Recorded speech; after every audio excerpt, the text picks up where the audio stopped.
ज्या घरात तुळशीची नित्यनियमाने पूजा केली जाते त्या घरामध्ये माता लक्ष्मी पाणी भरते असे म्हटले जाते. परंतु माता लक्ष्मी ही अतिशय चंचल आहे. ती एका जागी कधीही स्थिर राहत नाही. म्हणूनच आपल्याला आपल्या आर्थिक परिस्थितीमध्ये चढउतार पाहायला मिळतात.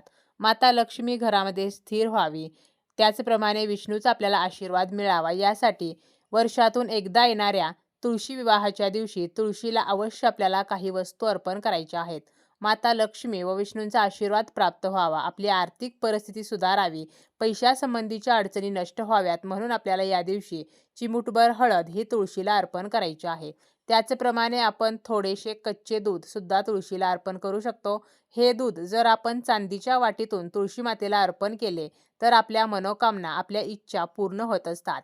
हळद किंवा कच्चे दूध यापैकी कोणतीही एक वस्तू किंवा या दोन्हीही वस्तू आपण या दिवशी तुळशीला अर्पण करू शकतो.